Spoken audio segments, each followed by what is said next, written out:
Sige, go ahead, Brother Presidario. Anong tanong mo? May tanong ako sa talata ng Biblia. Bible ako magtatanong. Sige bro, anong talata sa Biblia ang itatanong mo bro? Bible. Oh. Ang tanong ko lang sa lahat naman kayo, mga nakikinig, narinig ko na yung iba na si CFD, ginagamit yung talata ng 1 Juan 2:19. Okay. Yung Ang tanong ko diyan, mayroon bang mababasa natin na yan na talata na Iglesia Katolika Romana? 1 John 2:19 ang tanong mo bro?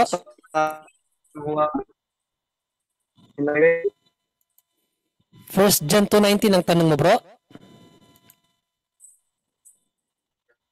Bro, hanap ka ng medyo magandang magandang signal kasi nagputol-putol yung boses mo. Bro? Hanap ka ng magandang signal para kang robot. Yan, wala nga. Sige, ano yung tanong mo bro? Sa anong talata yung tanong mo?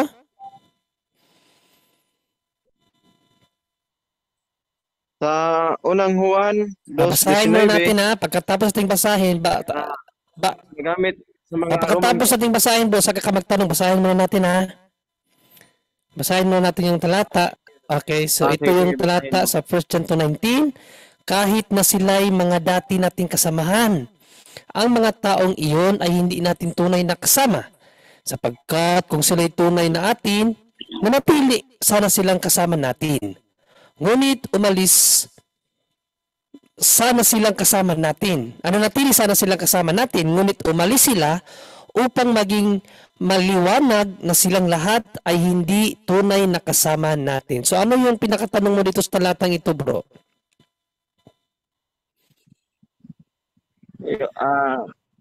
Ang tanong ko, may nababasa bang Iglesia Katolika Romana sa yang talata? Meron o wala? Of course, wala. Pero ang pinapatungkulan dyan na kasama natin ang Iglesia Katolika, Apostolika Romana. No, kasi kung babasahin natin ang Greek na nasali ng Biblia sa Acts 9:39, basahin mo natin ha. Wait lang ha. Anuin ko muna ha. Acts 9:39 sa Greek kapatid na interlinear, ang ating mababasa Ecclesia Katoles. No, ipakita ko lang ha. Wait lang. Ayan, no? So dito, kung makita mo dito, naka dyan sa screen, sa Acts 9:31, ito, Acts 9:31, sa Greek na salin, ang iglesia na kanilang ipinapangaral ay Ecclesia Katoles. Ito sa Acts 9:31, Hymenhon Ecclesia Katoles. Ayan, Ecclesia Katoles. Katoles means throughout the whole or universal, meaning Catholic. So yung sa 1 John 19 bro, although hindi naman sinabi doon letra por letra na Catholic, pero ang samahan na iyon na iniwanan ng mga antikristo, yung tumalikod sa iglesia, yun ang Iglesia Katolika or Iglesia Catholic sa 9:31 ng Acts, kapatid. Follow up Yes, bro. question. Okay. Ay, kalawang tanong ko, no? Yung Acts 9:31, si Apostol John ba yung writer Hindi, dyan? si Yes Lucas. or no? Si Lucas at ang source niya, isa sa source niya ay si Apostle Paul, no? At hindi naman sila hiwalay ng samahan, bro. Isa lang naman ang kanilang iglesia na kinaaniban, no? So kung ano man ang sinasabi ng isang ibanghilista, yun ang sinasabi ng kabuuan, no? Dahil isa lamang ang kanilang pananampalataya in Ephesians 4:4-5, sabi ni St. Paul, iisa lang ang kanilang pananampalataya. Efeso 4:4-5, ito ang aral ni Apostol na Pablo, no? may iisang katawan. Ang katawan na sinasabi dito ang iglesia, no? In Colossians 1:18 ang katawan ay ang iglesia. At iisang espiritu, kung paano may iisang pag-asa na para doon kayo tinawag ng Diyos, may iisang Panginoon, iisang pananampalataya at iisang bautismo. So although hindi si St. John ang nagpahayag ng Iglesia Catholic doon sa Acts 9:31, ang kanyang mga kasamahan, so ibig sabihin iisa lang iisa lang yung iglesia na kanilang kinasasakupan, at yun ang Iglesia Catholic sa Acts 9:31, kapatid, na itinatag ng ating Panginoong Kristo sa Matthew 16:18. Next question. Yes po. Yung nakasulat sa mga talata na yan, sila ba ay mga Hudyo o hindi Hudyo? Hudyo na naging Kristiyano.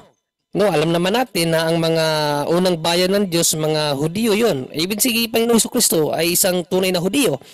Pero at their time, no, lalo na nung naitatag ng kanilang iglesia, hindi na sila sumama sa Hudyo. Kaya nga palagi na sila nagdidebate. No? Sila ay isang Judaic Christian community. From Hudyo na naging Kristiyano. Dahil ang ating Panginoong Jesucristo, nagtatag siya ng kaniyang sariling samahan, at yun ang Iglesia Catholic na ipinangaral ng mga apostol sa Acts 9:31, kapatid. Next question. Next Yes. Follow-up. Follow up. Yung mga unang Kristiyano, sabi mo, mga Hudyo ba o hindi Hudyo? Originally nga, 'di ba, sabi ko nga, originally lahat sila mga Hudyo, from Christ to the 12 apostles, even St. Paul na pang 13 apostoles. Sila ay mga Hudyo, no? Pero noong ang nagtatag ng ating Panginoong Jesucristo, yung kanilang pagkasali sa Judaic religion is inabandona na nila. Inabandon nila kasi nga Christian community na sila. Actually, in Acts 24:14, yung kinabibilangan nila na iglesia, tinawag yun na sekta. No, basahin ko sa iyo, ha.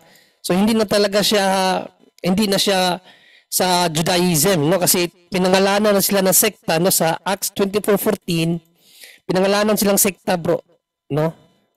So they are nung panahon na yon ay sekta sila ng mga Hudyo. No, basahin mo natin na at 24:14. Ito ang ating mababasa, kapatid. Ngunit ito ang ipahahayag ko sa iyo na ayon sa daan na kanilang tinatawag na sekta. So yung daan, ito yung iglesia, tinawag na sekta. So yung sekta na yan, hindi na yan yung Judaism. Yun na yung daan na itinuturo ni Panginoong Jesucristo na kanyang iglesia, kapatid. So hindi na talaga yan totally Judaic religion or community ang kinasasakupan ng mga apostoles at ng Panginoong Jesucristo, kung hindi kanilang sariling samahan na yan na tinatawag na Christianity, na ang kanilang founder ay ang ating Panginoong Jesucristo, at lumaganap yan from Rome at sa buong mundo, kapatid. Next question.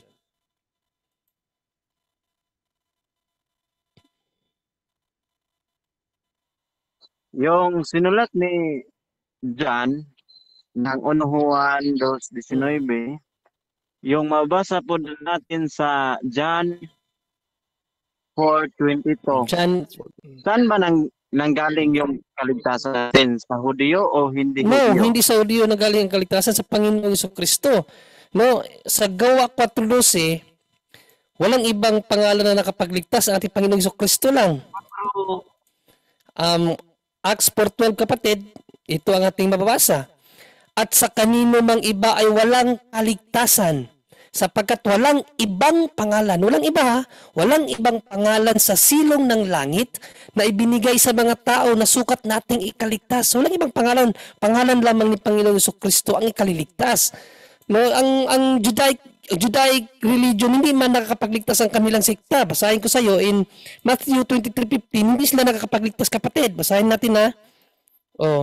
Nakaka-impyerno pa nga yung aral nila, eh. Basahin natin ito. Sa aba ninyo mga eskriba at mga parisiyo, mga mapag-imbabaw, sapagat inyong nililibot ang dagat at ang lupa sa paghahanap ng isa ninyong makakampi. At kung siya'y magkayauna, ay inyong ginagawa siyang makaibayo pang anak ng impyerno kaysa inyong sarili. No? Basahin natin sa ibang salin nito ha, yung magandang salin ha. Nakaka-impyerno na yung, yung ano ng Hudiyo. Kahabag-habag kayo mga tagapagturo ng kautusan at mga pariseo, mga mapagkunwari, nilalakbay ninyo ang karagatan at ginagalugad ang buong daigdig. Makahikayat lamang kayo ng kahit isang hintil sa pananampalatayang Hudiyo. Ngunit kapag ito'y nahikayat na, ginagawa ninyo siyang masahol pa at lalong dapat parusahan sa impyerno kaysa sa inyo. Nakaka-impyerno na yung turo ng mga Hudiyo, kapatid. Sa panahon ng Kristiyano, hindi na dapat natin sundin yan. Next question, kapatid. So, ulitin ko yung Oh. tanong, no? Yung talata sa John 4:22. Sabi mo, hindi nanggaling sa Hudyo yung kaligtasan. Basahin mo yung basahin muna talata natin. Then, sa i-contextualize John natin ha. 4:22. Anong talata yon? John? Sabi mo, hindi John nanggaling sa Hudyo. 4:22? Basahin mo. John 4:22? Bro, John 4:22 ba yun, kapatid? Okay, Yes. basahin muna natin. I-contextualize natin, ano. Hindi ninyo kilala ang inyong sinasamba, ngunit kilala namin ang aming sinasamba sapagkat ang kaligtasan ay nagmumula sa mga Hudiyo. Okay. So ito yung sagot ng babae, bro. Ang nagsabi nito, bro, hindi si Panginoong Jesucristo, yung kausap ng babae. Basahin natin ha. Yung babae yung kausap na dito na Palestinian, ano nga ba yung lahi ng babae dito? Basahin natin, umpisahan natin sa pinakataas, no? Para makuha natin yung konteksto. Marian niya. Samarian na babae ang nagsabi noon, hindi si Panginoong Jesucristo, bro. Hindi mo nakuha yung konteksto nito, kaya pala yun ang ano mo, no? Umpisahan natin sa Samaritan ng babae, dito sa 7, nag-umpisa sa 7. Basahin natin na sa 7, may isang Samaritanang dumating upang umigib. So Samaritanang babae ito, at sinabi ni Jesus sa kanya, maaari bang makiinom? Wala noon ang kanyang mga alagad dahil sila'y bumili ng pagkain sa bayan. Sinabi sa kanya ng babae, ikaw ay Hudiyo at Samaritana naman ako. Bakit ka humihingi sa akin ng inumin? Sinabi niya iyon sapagkat hindi nakikihalubilo ang mga Hudiyo sa mga Samaritano. Sumagot si Jesus, kung alam mo lamang ang kaloob ng Diyos at kung sino itong humihingi sa iyo ng inumin, ikaw ang hihingi sa kanya at bibigyan ka niya ng tubig na nagbibigay buhay. Nagsalita ang babae, Ginoo, malalim ang balong ito at wala ka namang pansalok. Saan ka kukuha ng tubig na nagbibigay buhay? Ang balong ito ay pamana pa sa amin ng aming ninunong si Jacob. So ang konteksto dito, no, usap ang ating Panginoong Jesucristo sa isang Samaritanang babae, no, kasi yung igiban ng tubig na kanilang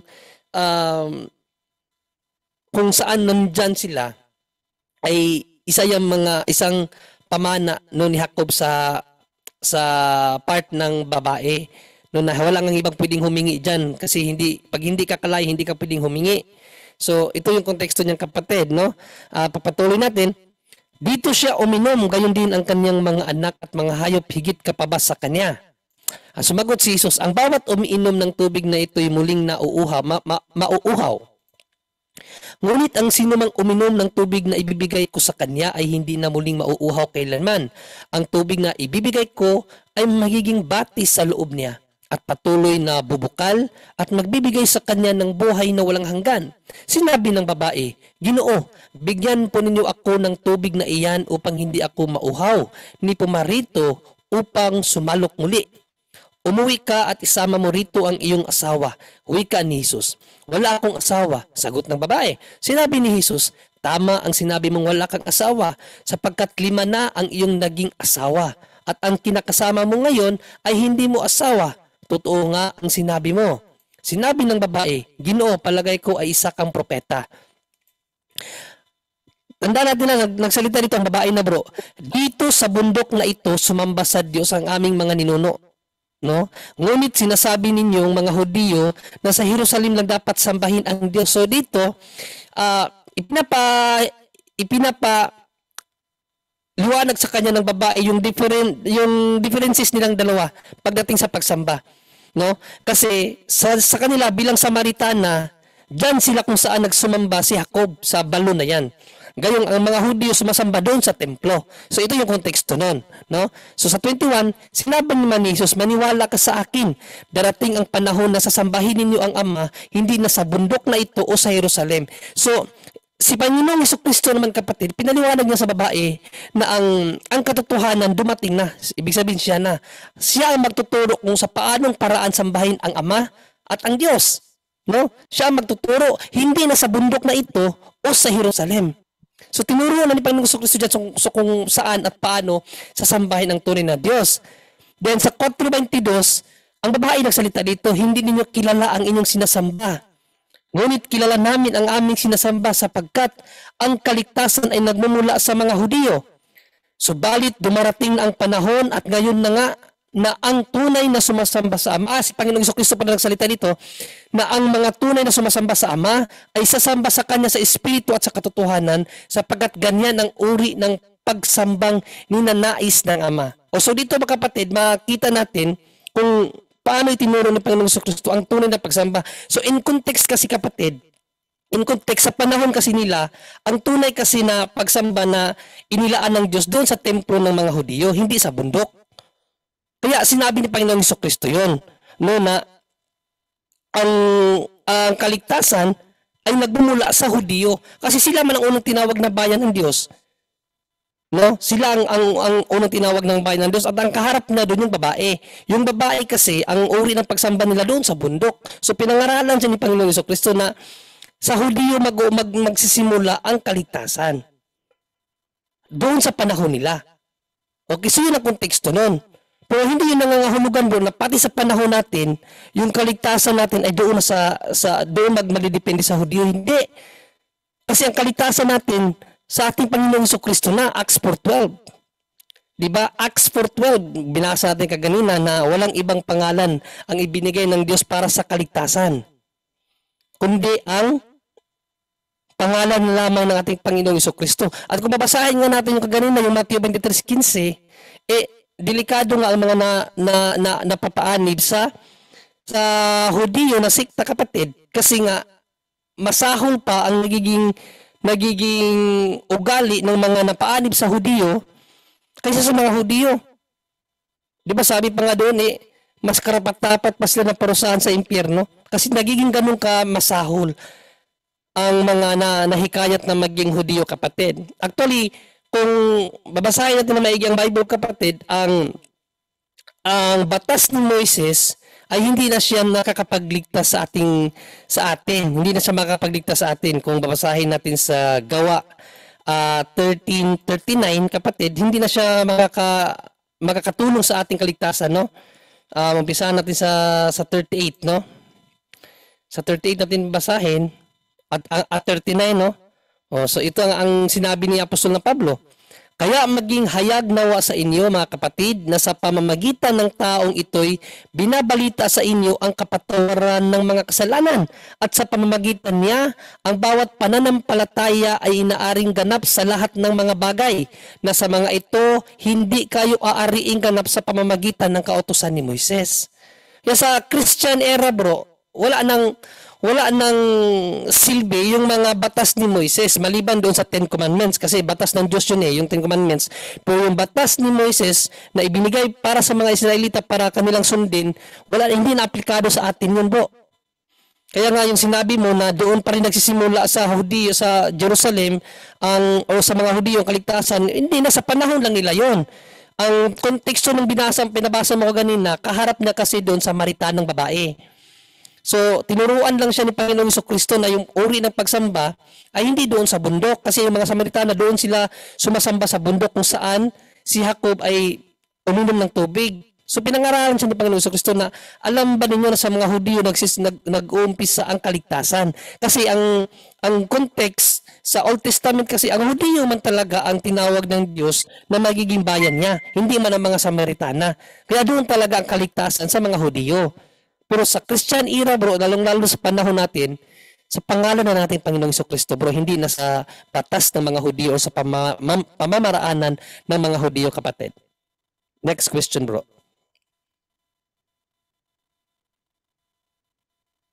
Kapatid? Andiyan ka pa? Magwayin? Ay ko ba si Magwayin o hindi? Okay, next question. Okay, No? next. So sabi mo, sa pangalan ni Kristo, Yes bro. meron ako, nandito pa ko, tanong ko, no? Sabi mo, hindi na yung aplikado yung kaligtasan, yung mga Hudyo. Oo, hindi na. So, sa pangalan ni Kristo, ginamit mo yung talata, Acts 4:12. So, ang tanong ko ito, yung pangalang Jesus, yung pagka-Hudyo ba si Jesus? Hindi. Yes, Hudyo siya sa kanyang pagkatao, no? Hudyo siya kasi siya ay under sa law nung naging tao siya. So Hudyo siya, bro. Pero bago pa naging Hudyo ang ating Panginoong Kristo, umiiral na siya at siya ang Diyos na sinasamba ng mga Hudyo, kapatid.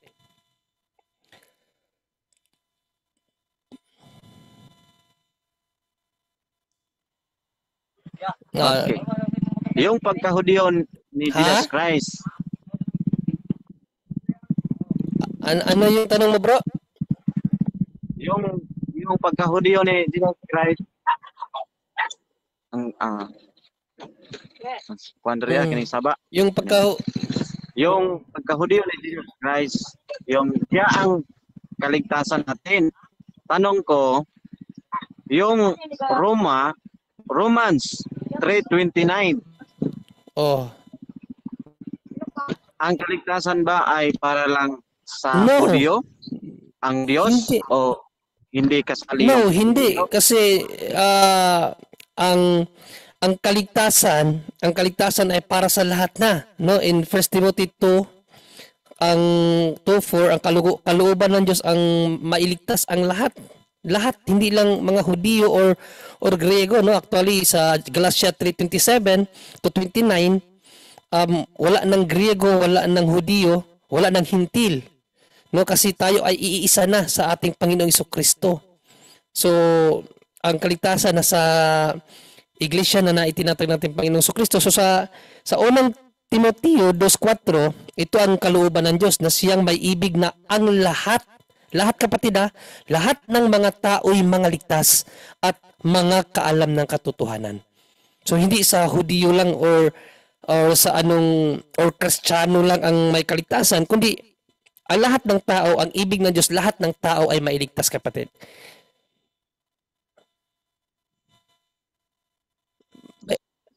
So sa totoo, yung kaligtasan nang galing una sa Hudyo at kasali din tayo. Yes or no? Yes, no. In Galatia 3:27, wala nang tawag dito. Kung sa baga, wala nang pinapaboran ng Diyos. Sa lahat ng gustong mailigtas, ililigtas ng Diyos. Kasi ang kamatayan ni Panginoong Kristo para man yun sa lahat. Pero merong proseso ka dapat na sundin no kinakailangan ka mapasok sa kanyang kaharian o sa kanyang iglesia. Sa Galatia 3:27 hanggang 28, kapatid, ito ang pahayag ng apostol na Pablo. Sapagkat ang lahat na sa inyo ay binautismuhan kay Kristo at ibinihi si Kristo. Walang magiging Hudyo o Griego man, o magiging alipin o malaya man, walang magiging lalaki o babae man, sapagkat kayong lahat ay iisa kay Kristo Jesus. At kung kayo'y kay Kristo, kayo nga'y binhi ni Abraham at mga tagapagmana ayon sa pangako. So, kapag kaisa na tayo ni Panginoong Kristo, kapatid, wala nang discrimination na ikaw ay Hudyo, ikaw ay Griego, ikaw ay Hintil, wala nang ganun. Sa batas ni Kristo, kapag tayo ay kaisa na sa kanyang iglesia, tayo ay magkakapatid na sa ating Panginoong Kristo, kapatid. So wala nang diskriminasyon kung Hudiyo ka ba o Grego, wala nang ganun sa Christian era, kapatid. Hindi katulad dati, kapag Hudiyo ka lang, di ba? Kapag Samaritana ka lang. Yun nga nangyari doon sa John 4:22 na sinabi ng babae kay Panginoong Jesucristo, kayo sa Jerusalem kayo sumasamba, kami dito kami sumasamba sa bundok. Kaya sinabihan siya ni Panginoong Jesucristo na darating ang araw na malalaman nyo kung paano ang tunay na pagsamba sa Ama. Hindi sa Jerusalem o sa bundok na ito. Ibig sabihin, sa tunay na napagsamba na ituturo natin Panginoon Jesucristo, kapatid. So sa Christian era, bro, wala ng Griego, wala ng Hudiyo, lahat tayo ay dapat kaisa na sa iglesia na itinatag nating Panginoong Jesucristo, kapatid. So, next Yes. na tanong. No? So, linawin lang natin yung totoo, yung una, ang kaligtasan ay nanggaling sa Hudyo. Yes or no? Yes, sa panahon Yung nga nila. totoo. Sa panahon nila, bro, no, ang ginamit mo na talata nga yung John 4:22. Of course, hindi naman natin pwedeng i-deny yan kasi nga sinabi ng Panginoong Jesucristo yan sa panahon ng mga Hudiyo yon, no, na hindi pa siya kilala ng mga tao bilang Mesiyas. So sinabi niya doon sa babae na in context doon sa arguments ng babae ba na doon kayo sumasamba sa templo, kami dito kami sa bundok na ito sumasamba. So parang may distinction ang uri ng pagsamba ng mga unang tao, no? So si Kristo bilang Diyos na pumili sa Israel, kanyang pinaliwanag sa babae na alam mo ba na ang kaligtasan ay magsisimula sa mga Hudiyo. Magsisimula sa kanila, bro, kasi sila man ang pinangakuan ng Diyos na padadalhan ng Mesiyas para iligtas, di ba? Kaya magsisimula sa kanila. Pero hindi yung nangangahulugan, kapatid, na yung ating kaligtasan may depende doon sa mga Hudiyo. Hindi. Dahil sa ministry ng ating Panginoong Jesucristo, sa kanyang pangangaral, sa kanyang salita, ang kaligtasan ay sa Diyos lang at sa ating Panginoong Jesucristo, bro. At sa kanyang iglesia. Kasi ang kanyang iglesia, hindi man hiwalay sa kanya na siya yung ulo ng iglesia eh. So hindi yun sila hiwalay. Okay? So in context doon sa tanong mo na sa John 4:22 sa Israel ang unang kaligtasan sa Israel, yes, no, sa panahon nila, pero sa panahon ng Kristiyano, bro, hindi na makapagligtas ang ang Israel eh. Kahit sarili nga nila hindi na sila ililigtas kung hindi sila maanib sa iglesia na itinatag ng Panginoong Jesucristo, kapatid. So ang kaligtasan ngayon ay sa pananampalataya natin sa ating Panginoong Jesucristo, kapatid. Okay, next question. Yung totoo naman no, na sa Hudyo, so Israel yung kaligtasan. Una. So ang tanong ko lang, yung kaligtasan ba kasali yung pagsamba? Yes or Yung no? kaligtasan ba kasali ang pagsamba? Oh, of course, kasi yes, of course, kasi ang batas talaga ng Diyos, sambahin mo siya actually sa araw ng pahingilin yan sa Old Testament, di ba?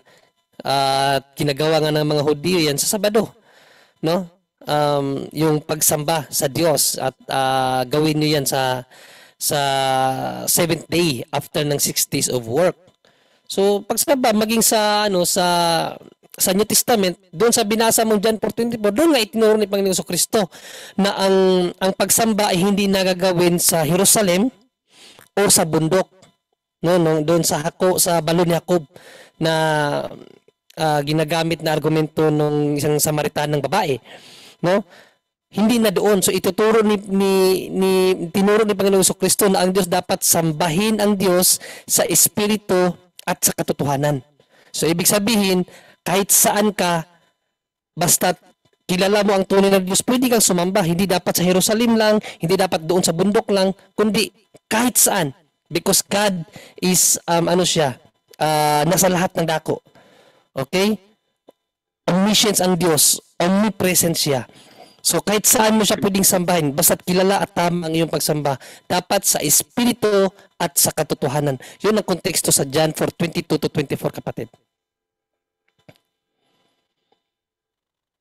Yes. So next question no. Yung pagsamba na kanilang ginagawa sa mga Hudyo, Israel, tanong ko, ano bang araw ang Sabi na eh. pagsamba nila? Okay, sa Israel, sabat nila Sabado. Sa mga Israelita yan, no? Sabat nila Sabado. At sa Christian era, kapatid, babasahin mo ang pangangaral nila Apostol Pablo sa Gawa 20 verse 7, nagtitipon-tipon sila para sumamba araw ng linggo. Acts 20 verse 7, kapatid. Sa Old Testament, of course, natural. Kasi Sabado ang pinili ng mga Hudiyo na araw o ni Moises para gawing pagsamba sa Diyos, kasi tuutos talaga ng Diyos sambahin ang Diyos sa araw ng ikapito, at pinili ng mga Hudiyo ang araw ng Sabado, kaya Sabado nila sinisamba. Pero sa panahon ng Kristiyano, kapatid, after Christ's resurrection, wala kang mababasa sa Biblia, sa New Testament na nangilin ang mga Hudiyo o mga Kristiyano sa araw ng Sabat o yung Sabado, kundi araw ng linggo sila nagtitipon sa Acts 20 verse 7 at 1 Corinthians 16, 1 and 2. Araw ng linggo palagi, kapatid. Next question, Next bro. question. Yung pagsamba nila ay atin namang naunawaan na Sabado pa Sabat. Okay. Yung sa New Testament dyan, sa talata, no? Sa Acts 20 verse 7. So, na-change ba yung day? Change ba yung day? Sabat o linggo? Saan mabasa natin sa talata na yung Panginoon nag-change yung araw ng Sabat Mali, to Sunday? May mali talata yung ba tanong tayo niya. mabasa? Ang tawag sa tanong na yan, fallacy of equivalence. Mali yan. False equivalence, fallacy of false equivalence. Mali yan. Kasi ang nasa Acts 20 verse 7, nawala siya. Bigla siya nawala. Biglang nawala nung pumasok ka, bro. Ang layo ng inabot ng tanong mo sa akin, doon lang pala siya sa inano pa niya ako dinaan niya ako sa dinaan niya ako sa kamang ba? Ano ba yung kamang sa Tagalog? Dinaan niya ako ginapang na yung Ginapang ka. kung unang tanong niya doon sa 1 John 2:9. Ako, 2:19. Ako sagot lang ako ng sagot. Ang tanong niya una, kung anong relihiyon ang sinasabi dyan ni Apostol na Pablo na yung mga humiwalay ba, naging antikristo. Sabi ko, kung katoliko daw ba ang sinabi doon na iglesia? Sabi ko, wala namang sinabi dyan na katoliko. Pero kung titingnan mo yung konteksto ng Biblia, lalong-lalo na sa Greek text, sa Acts 9:31, Iglesia Katolis ang kanilang ipinapangaral na simbahan. Ibig sabihin, katoliko. Katoliko ang iglesia na inaalisan ng mga nasa 1 John 2:19. Hanggang dumating siya sa punto rin dyan doon na sa John 4:22, sangayon ka ba na ang mga sa Hudiyo manggagaling ang kaligtasan? So binasa natin, sinabi doon na kausap ni Panginoon Jesucristo yung Samaritanang babae na ang kaligtasan ay magsimula sa mga Hudiyo. Ay pinaliwanag ko sa kanya. Ang konteksto kasi niyan, nakik-argue kasi yung babae, no, kasi humihingi ang Panginoon Jesucristo doon ng tubig . Sabi ng babae, hindi ka naman Samaritana, Hudiyo ka. Magkaiba yung pananampalataya natin. Ikaw sumasamba ka doon sa Jerusalem. Ako naman sumasamba ako dito sa bundok na ito, kung saan uminom si ninuno naming Jacob sa tubig na ito. Kaya sabi ko sa kanya na in context kasi doon, nakala ko pa nga yung nagsabi ng babae. So nung binasa ko si Panginoong Jesucristo ang nagsabi doon na dito sa Hudiyo magsisimula ang kaligtasan. Kaya sinabi ko sa kanya na sinabi ni Panginoong Jesucristo yan kasi nung unang panahon, ang Jerusalem man talaga ang pinili na Diyos na bayan. Kaya doon talaga mag-umpisa ang kaligtasan kasi sila ang pinangakuan ng Mesiya na magliligtas sa kanila. Kaya yan ang context noon. Mm. Pero hindi yun nangangahulugan sa panahon natin ngayon, ang ating kaligtasan na ay magdidepende na sa mga Hudyo. Hindi. Kasi sabi nga sa Mateo 23:15, yung mga napaanib sa katuroang Hudyo, mamay-impyerno nga eh. Mateo 23:15. Pero hindi na magdidepende ang ating kaligtasan sa mga Hudyo, kundi sa ating Panginoong Jesucristo na. Acts 4:12, di ba? Walang ibang pangalan na ibinigay ng Diyos para sa ikaliligtas, kundi ang pangalan lamang ni Jesus. Pangalan lamang ni Jesus, Acts 4:12, hindi na sa mga Hudyo. Na-sense ko parang ang ano na ito is parang patungo na to sa Sabat. So hinayaan ko na siya magtanong. Then dumating siya sa pero aminado ka na sa John 4:22 ang kaligtasan magsisimula sa Hudyo. Sabi ko, oo nga, sa kanilang panahon. Sa kanilang panahon, sa ating panahon, hindi na sa pangalan ng aming Panginoong Jesucristo. Sige, pero sabi niya, sige, basta sangayon ka na mag-uumpisa sa Hudyo ang kaligtasan. Sabi ko, yes, ayon dun sa John 4:22. Kasi ang konteksto kasi dun sa panahon nila eh. No? So, sige, sangayon ako. Sabi niya, okay, dahil sangayon ka, yun bang kaligtasan, kinakailangan may pagsamba? Sabi ko, ay, parang patungan sa Sabat. Sabi ko naman, syempre, kasi yun naman talaga ang nais ng Diyos, na sambahin siya sa araw ng Sabat. At sabi niya, doon na, ang sunod niyang tanong, anong araw sinasamba ng mga Hudyo ang Yun Diyos? na nga. Wala nang oras. Please, Huwag ka mag-alala magwayin hanggang alas 11 ito. Nandito ba si Magwayin pala? At saka sa mga nagtanong Akala kasi ko sila doon yung naging siya. Marbalas. Akala ko doon naging Hindi, yun. SDA yan. SDE pala yun. Hindi ko kasi kilala yun eh. Oh. Sagot lang ako ng sagot. Diba, tinatrap pala niya ako. Akala niya matatrap niya ako. Okay, ito tayo ngayon na sa mga nagtatanong kung paano daw makapasok sa ating Zoom. Buksan nyo lang yung Facebook nyo. Halimbawa ito ha. Tapos i-search nyo yung straight to the point. Straight to the point. Yan. Pag open yan, ito yung mukha ko, yung ano nyo. Kasi yan yung profile. Pagkatapos nyo dyan, magbuksan nyo yung straight to the point na page na yan. Scroll down lang kayo, nandyan yung Zoom link. Ito, ayan o. Ayan yung Zoom link. Okay? Sa mga nagtatanong kung paano daw makapasok sa live ng punto por punto. Okay. Wait lang. Dili na labay na ni Sainara ng labay na Sainara.